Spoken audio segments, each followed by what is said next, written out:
Hello दोस्तों, स्वागत है आपका आरसी क्लासेस में। मैं चंदन शर्मा आप लोग को हिंदी का पहला चैप्टर जो क्लास 12 का हिंदी है उसका पहला चैप्टर बातचीत उसके बारे में अध्ययन हम लोग करेंगे। आइए तो हम लोग देखते हैं। सबसे पहले हिंदी का पहला चैप्टर बातचीत ये है क्या? निबंध है या कहानी है या लेख है? तो सबसे पहले हम लोग तो इसके बारे में बात करेंगे। तो ये जो बातचीत कहानी है इसका जो संबंध है इसको निबंध में लिखा गया है। किसमें लिखा गया है? निबंध में लिखा गया है।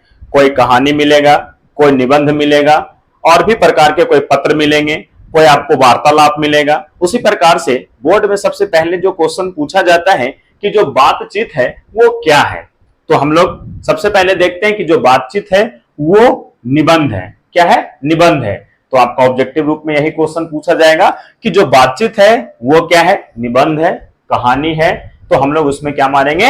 निबंध मारेंगे।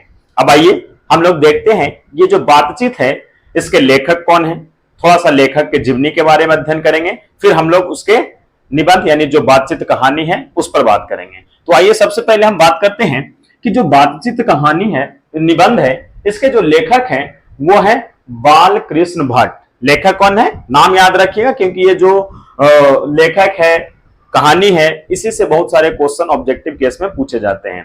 तो सबसे पहले हम देखते हैं कि जो बातचीत है उसके जो लेखक हैं, लेखक कौन है? तो बालकृष्ण भट्ट है। उसके बाद अगर बात करें तो बालकृष्ण भट्ट का जो जन्म है यानी इनका जो जन्म तिथि है, क्योंकि इससे भी सवाल पूछता है 12th क्लास में यानी बोर्ड में, तो हम देखते हैं कि जो जन्म तिथि है वो 23 जून 1844 है। क्या है? 23 जून 1844 ईस्वी। तो नाम याद रखिएगा। बातचीत के लेखक कौन? बालकृष्ण भट्ट। इनका जन्म कब हुआ? तो जन्म तिथि 23 जून 1844 ईस्वी को इनका जन्म हुआ था।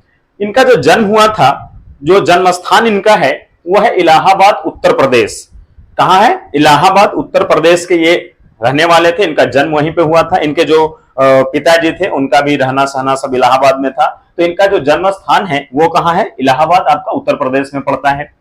अब इनकी जो मृत्यु है, मृत्यु हुआ था 20 जुलाई 1914 ईस्वी को। मृत्यु कब हुआ था? 20 जुलाई, यानी निधन जो है, मृत्यु निधन को ही बोलते हैं, उन्हीं का पर्यायवाची शब्द है निधन का।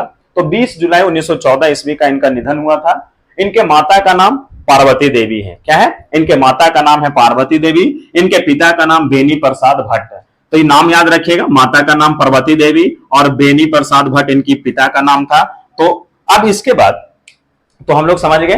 सबसे पहले देखिए कि लेखक कौन? बालकृष्ण भट्ट। इनका जन्म कब हुआ था? 23 जून 1844 ईस्वी। इनका जो जन्म स्थान है वो आपका है इलाहाबाद उत्तर प्रदेश। निधन जो है 22 जुलाई 1914 ईस्वी।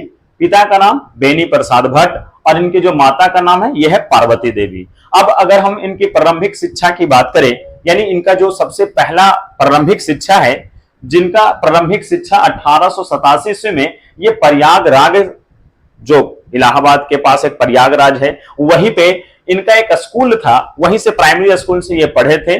और सबसे पहले इन्होंने संस्कृत का अध्ययन किया। किसका अध्ययन किया?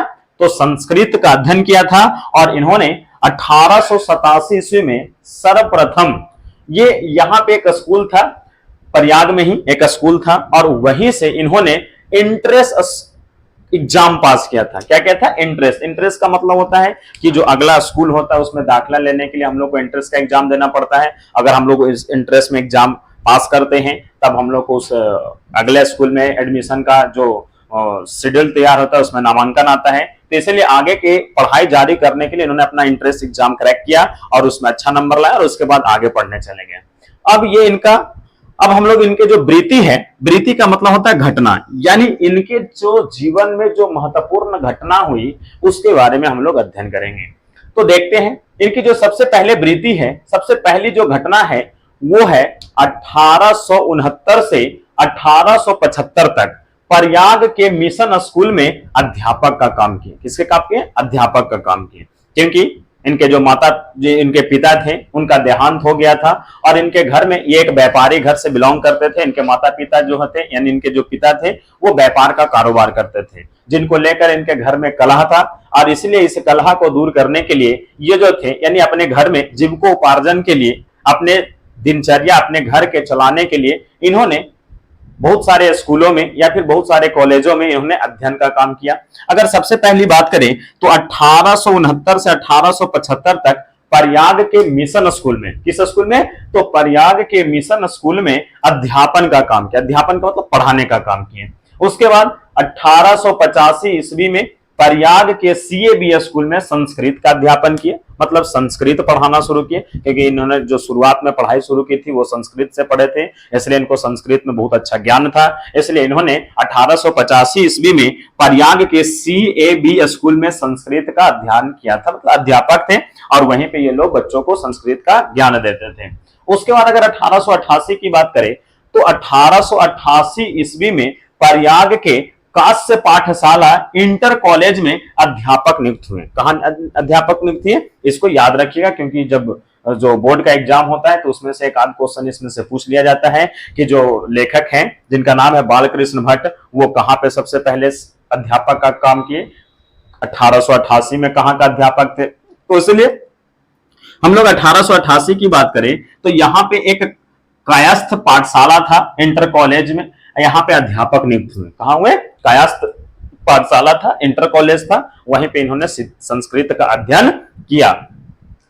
अब इसके बाद हम लोग इनकी जो महत्वपूर्ण कृतियां हैं, क्या है, इनकी जो महत्वपूर्ण कृतियां हैं उसके बारे में अध्ययन करेंगे। तो महत्वपूर्ण कृतियां कौन कौन से इन्होंने रचना किया। सबसे पहले तो एक चीज यहां पे हम जानते हैं कि ये जो बालकृष्ण भट्ट हैं ये हिंदी साहित्य के सबसे प्रमुख कवि के रूप में जाने जाते हैं, और ये भारतेंदु हरिश्चंद्र, नाम याद रखिएगा, भारतेंदु हरिश्चंद्र, इनके समकालीन कवि थे, या फिर हम कह सकते हैं कि भारतेंदु हरिश्चंद्र के युग के कवि थे। मतलब हिंदी साहित्य में जो भारतेंदु हरिश्चंद्र हैं ये बहुत बड़े साहित्यकार थे, बहुत बड़े लेखक थे, और इन्हीं के युग में, मतलब जब भारतेंदु हरिश्चंद्र लेखन का काम करते थे, लिखने का काम करते थे, तो उसी समय यानी उसी समय के दौरान ये जो थे बालकृष्ण भट्ट, इन्होंने भी लिखना शुरू किया था। क्या क्या था, तो भारतेंदु हरिश्चंद्र के युग में, यानी कि भारतेंदु हरिश्चंद्र के युग के कवि हैं कौन, बालकृष्ण भट्ट। तो कभी कभी आपसे बोर्ड क्वेश्चन पूछ सकती है कि जो बालकृष्ण भट्ट थे वो किस युग के कवि थे। तो अगर किस युग के कवि का नाम लेगा तो हम लोग बोलेंगे कि वे जो थे वो भारतेंदु हरिश्चंद्र युग के कवि थे। किसके कवि थे, भारतेंदु हरिश्चंद्र युग के कवि थे।